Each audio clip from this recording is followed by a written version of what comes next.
Hello, let's talk about offline web today. What is offline ready web application and how to start with building one. My name is Maxim Salnikov. I do developer relations in Microsoft Norway and I'm big fan of progressive web apps. I organize meetups, I organize conferences, and one of them is PWConf, which is coming soon, so stay connected. Just follow my Twitter, webmaxru. I tweet mainly about progressive web apps, about modern web technologies, and all the latest and greatest APIs of the modern browsers. First, let's try to understand why can we ever reason about web as a platform for the application. There are lots of good things on the web. We have our browsers everywhere, literally, and the majority of them are evergreen, so we don't have to care so much about their versions. We have very versatile language to build our applications, JavaScript, right? If you, for some reason, prefer other languages, you are good to go because we have great tooling, which I believe the best in class, uh, with all the latest and greatest support in IDEs, all these transpilers, all great and performant front-end frameworks, libraries, components. Majority of them are open source and very simple to use, and it's just a pleasure to be a web front-end developers these days. Uh, yes, of course, we are a huge community. We are about we can talk about millions of developers working with JavaScript. And latest Stack Overflow survey shows that more than 70% of developers in total work with JavaScript. But of course, there are some cons, and one of them, which we will focus on today, is historical dependency on being online. Web was not invented more than 30 years ago as an application platform. It was invented as a globally distributed system of interconnected documents. So for that reason, of course, being always connected completely makes sense, but not for today's era of the web where we can build great applications, and we literally want to detach this from dependency on connection. What constructs a proper offline ready web application? And there's not so much to invent. We can just have a look at for example, native mobile applications. They are quite good in their offline readiness. Um, Once we installed something from one of the stores, the application will reside on our mobile device, and we don't think about are we connected on net or not uh, when we start it. So definitely application itself should be always available. Plus, I believe 99.9% of web applications they consume some data during their runtime, different first-party and third-party APIs, CDNs, and many more things.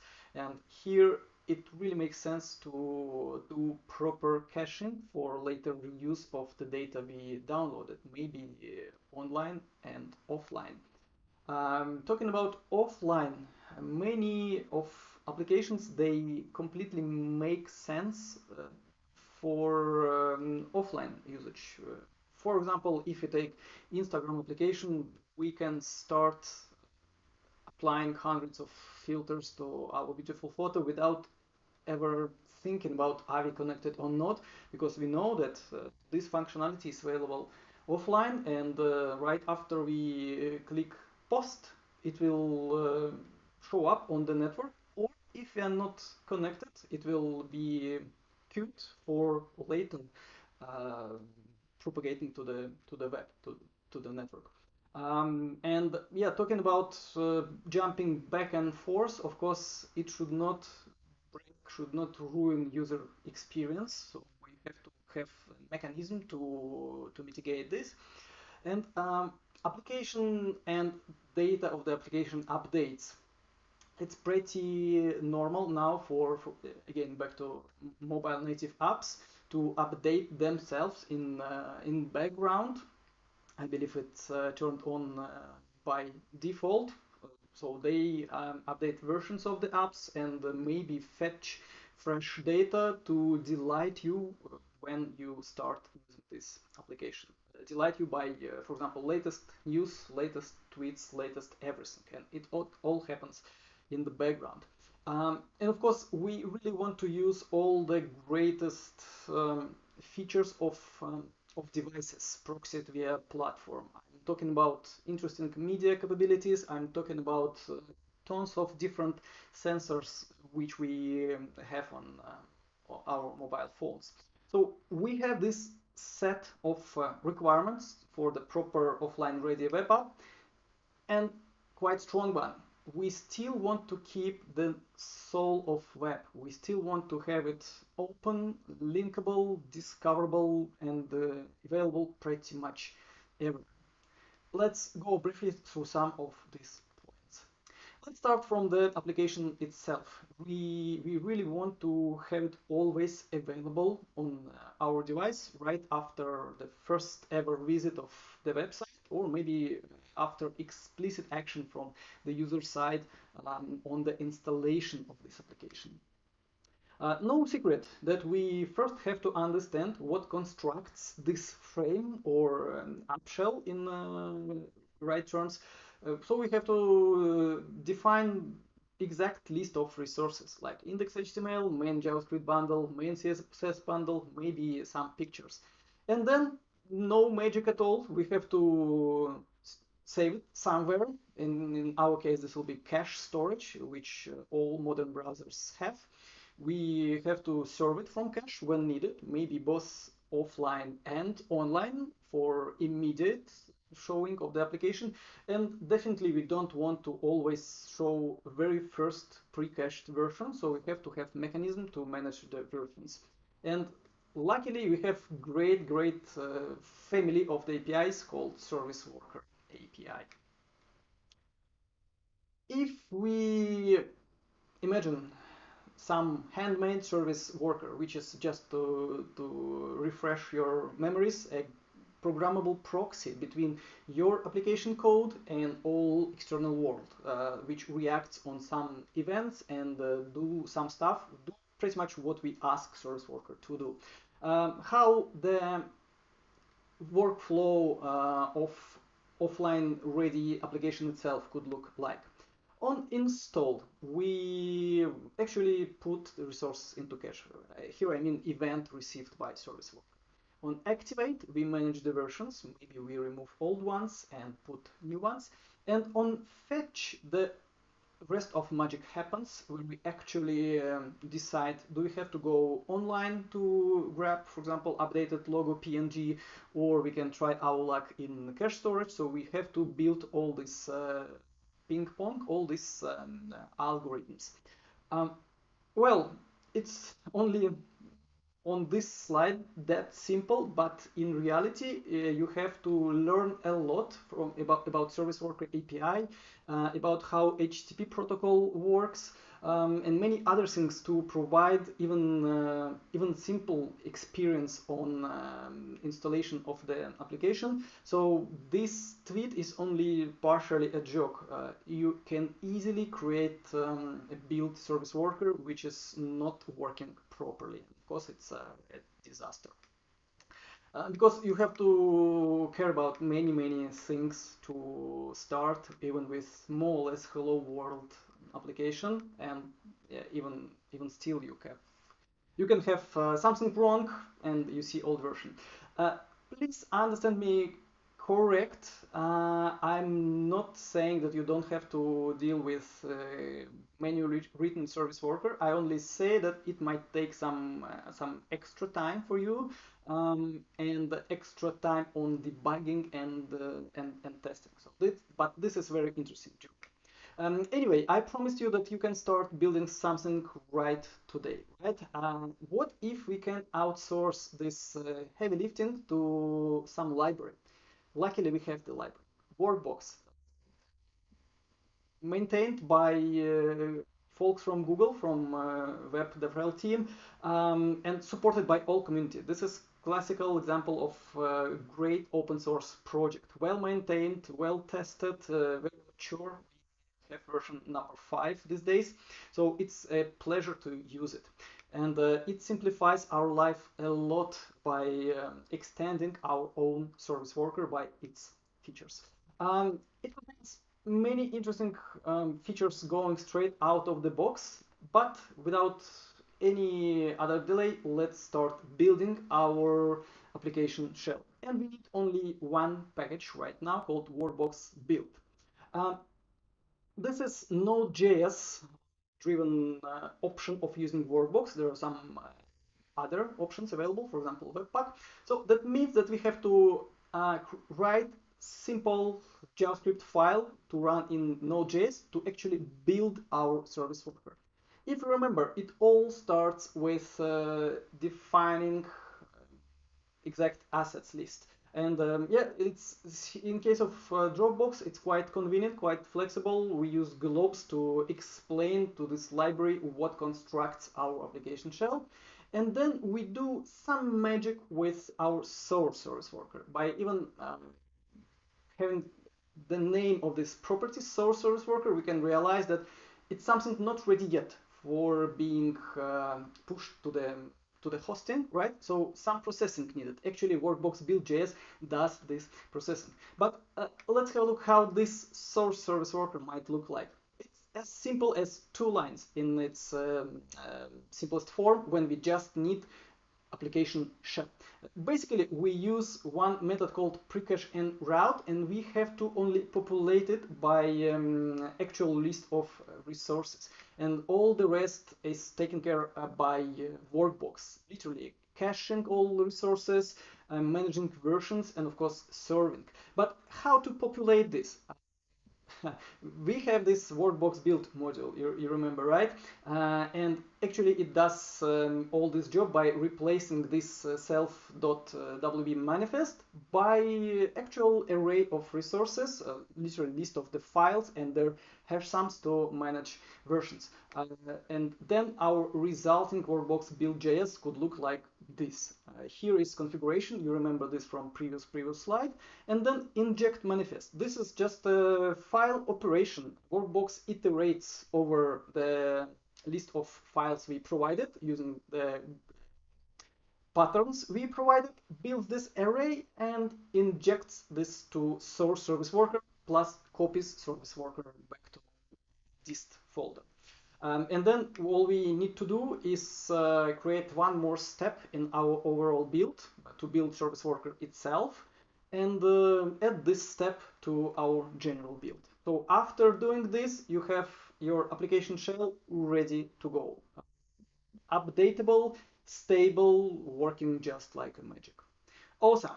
What about runtime data, which we